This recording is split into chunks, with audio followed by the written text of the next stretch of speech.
what a qualified mortgage was. Right. It's been 2 years. We don't know what a qualified mortgage is yet. So banks are reluctant to make loans, mortgages. Try and get a mortgage these days. It's hurt the housing market because Dodd-Frank didn't anticipate putting in place the kinds of regulations you have to have. It's not that Dodd-Frank always was wrong with too much regulation. Sometimes they didn't come out with the clear regulation. I will make sure we don't hurt the functioning of our marketplace and our businesses because I want to bring back housing and get good jobs. As we expand the debate with the third-party presidential candidates, Dr. Jill Stein of the Green Party and Rocky Anderson of the Justice Party, this is a pretty freewheeling presidential debate. Dr. Jill Stein, from government regulation to what is Dodd-Frank and what do you think should be done about it? Yeah, okay, so Dodd-Frank is the response of Congress to the Wall Street catastrophe of 2007 and 2008. And Dodd-Frank is a completely inadequate response. The banks continue to be too big to fail and too big to jail. We just saw the Justice Department of Barack Obama recently say to Goldman Sachs, don't worry, we're not going to bring you into court, and really take a hard look at the waste, fraud, and abuse on Wall Street, particularly at Goldman Sachs. And, there is a pattern here. We're not seeing the White House or Congress actually deal with what got us into this mess.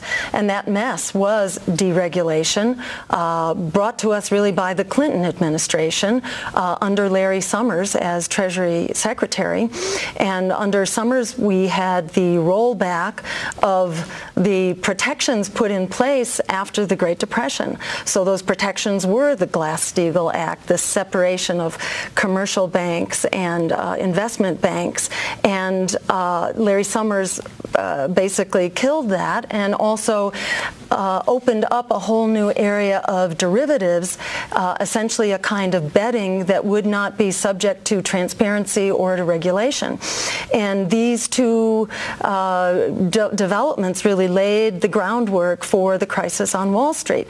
Then you had Barack Obama coming to office in the midst of that crisis and bringing in the very guys that had engineered that crisis to start with. And that means Larry Summers, who was brought in as chief economic advisor to advise Obama how to deal with the crisis he created. So, it was pretty much a foregone conclusion that the solutions were not going to be forthcoming. Likewise, Obama then brought in Timothy Geithner as Secretary of the Treasurer, who had been head of the Fed while in New York, while waste, fraud, and abuse were taking place on Wall Street. So this was a very bad beginning if the point was to fix the problems.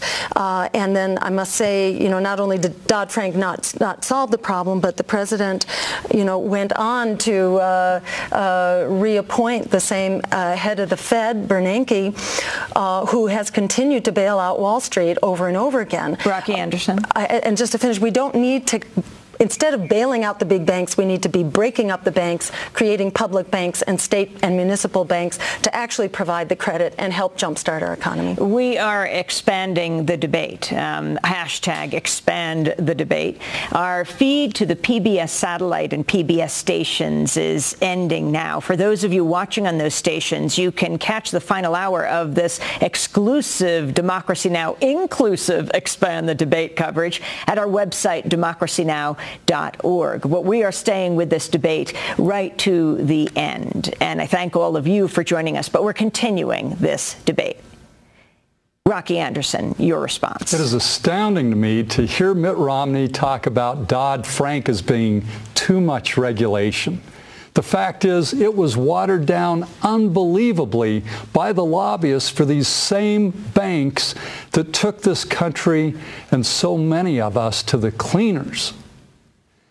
Dodd-Frank doesn't provide the reserve requirements for credit default swaps. And it sounds a little complicated, but there were billions and billions of dollars paid by the government to cover the bets of companies like AIG that had promised people that if they lost money in these toxic instruments that were rated AAA, that they would then pay them. But then when they were called upon to pay them, they said, oh, gee, we don't have any money. Imagine if you paid your premium for your insurance and you got in a car accident, you called your insurance company and they said, gee, we'd love to cover it, but we don't have any money. Well, the government covered those losses because they said, these banks are all too large to fail. If we don't cover it, then they're going to go down and we're going to be facing a major depression.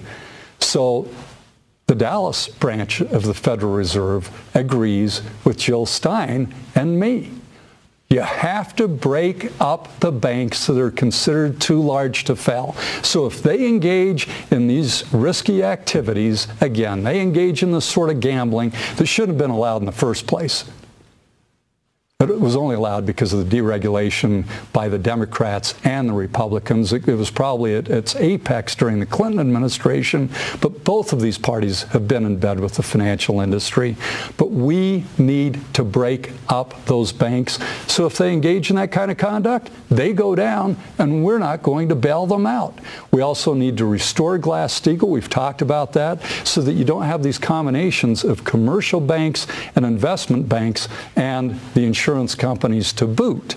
And then we need to prosecute. You just heard President Obama talk about these phony ratings of these instruments that help build up the bubble that then burst and hurt millions and millions of people, not only in this country, but around the world.